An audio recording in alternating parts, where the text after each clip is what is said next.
Hi, I'd like to introduce a little video from a great friend of mine, Tony. He's got his own vlog, a booze-free biker. Go check him out. He does some good videos, well worth watching on the travels he goes on. He's currently going through France and Spain at the moment. He's done me a little blog while he's there, basically giving a quick explanation of how the festivals come about. So watch it, see what you think.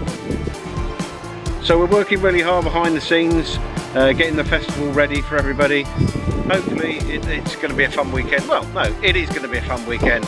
So we need as many of you to attend as possible to raise money for 3 brilliant charities: Blood Bites Cornwall, BBRF and the AFB.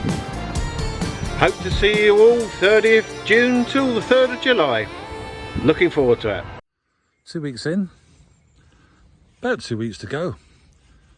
It's all been happening, isn't it? We've had everything. We've had mountains, we've had flat bits of road, we've had beautiful harbours, we've had Monaco Grand Prix, Cannes Film Festival, we've had rain, we've had very hot. And now we're back in the mountains, and there's loads more to come. So keep watching.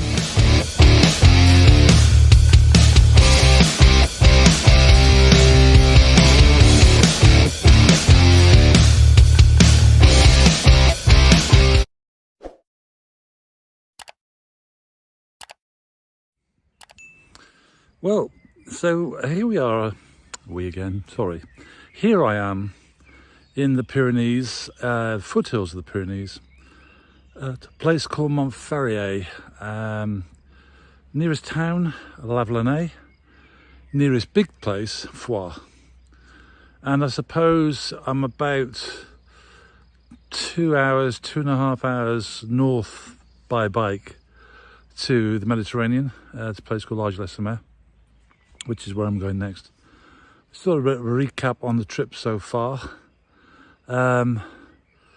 Quite arduous, I would say. The Alps were, well, the Alps were the Alps. I mean, let's face it, there's a big range of mountains, and some of the roads that I were on were interesting, to say the very least. Very steep.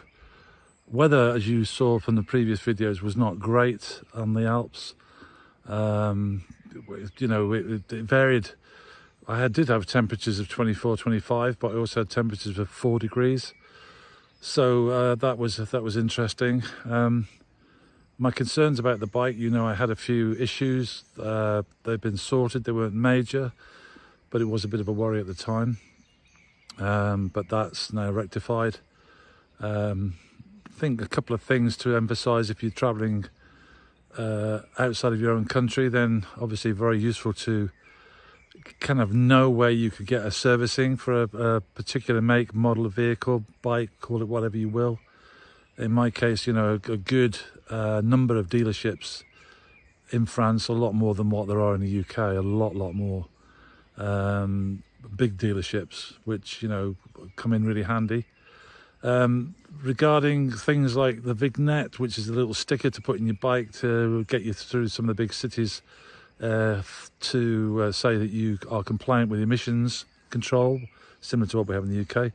You know, people have said to me, oh, I won't be going into a city, I don't need them. Well, you know, you may not be planning to go into a city, but in my case, and I did have the sticker, and it's for the lifetime of the vehicle, by the way, so it's €4 for the lifetime of a vehicle. It then turned out to be rather prudent to have it, because if you go into a city and you haven't got that, you could be fined on the spot by the local police, gendarmerie in this case. So that was well worth having. So yeah, backup plans are always handy, and I think, you know, if you go blindly off and not considering an issue, then you may have an issue. And so it's been very useful for me on this trip to have to put plans and sort of, you know, saved locations into action when it actually came down to having an issue. And as you saw in previous videos, the staff at the Montpellier Indian dealership were incredible. So yeah, so I move on now from one set of mountains, the Alps, having visited Monaco, Nice, Cannes, both Cannes and Monaco during big festivals, you know, Cannes Film Festival and Monaco Grand Prix, pre-Grand Prix anyway. It was fantastic to see all the action of people putting everything together. Now kind of means a bit more when you see it on the television.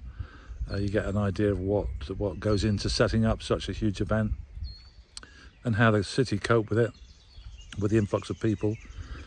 And yeah, playground of the rich and famous, but also accessible for others. I thought it was incredible. You know, I was allowed to more or less go where I wanted to, and in fact I did stop and ask a policeman, in fact 2 policemen, I asked for information, which I spoke to them in French, and both occasions they spoke back to me perfect English to explain that I was quite, you know, welcome to enjoy the day, travel around the circuit, and so that was also fantastic. So yeah, big events in France, they seem to do them, you know, extremely well, and of course they do them year after year, and those are 2 of the biggest events in the south of France. And talking of events, I probably better not go much further without mentioning this big bike festival that's coming up in Cornwall, the Southwest Bike Festival, which is being put on by a friend of mine called Stuart Quinn. And before he unloads loads of stuff about the fact that I was responsible for this festival, I sowed a seed. Stuart said to me some time ago that it would be a good idea. He said to me quite a while ago that he was going to America to join in a big bike festival where they were going to have something in the region of, I don't know, 700 plus motorcycles, Indian motorcycles, and do a ride out. And just looking at the expense of doing all that and going across to America, I've been over there and I know it does cost. Sometimes it's out of reach to some people, but it's expensive. I suggested that maybe he should do the same thing in the UK, and he could then come up with the UK 700, which for various reasons unfortunately couldn't go ahead. But now this year he is actually putting this festival on. It's at the Royal Cornwall Showground in Cornwall, near a place called Wade Bridge, and it's very accessible. It's going to be a good event.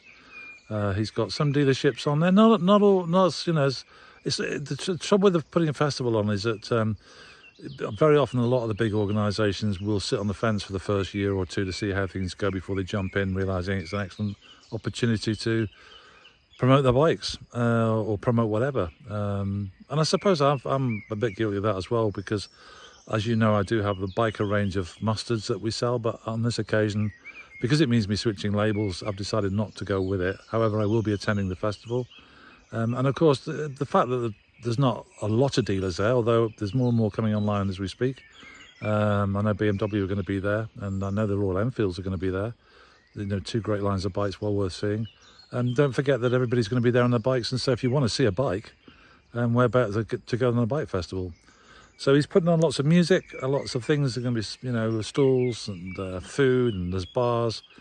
And so, yeah, I highly recommend that if you're in the area or you fancy a break, a long weekend break, have a look at his website. I'm going to put some details up here in a minute, and you can come down and join Stuart and the crew and have yourself a really good festival. So that's something to look forward to when I get back into the UK, bike festival.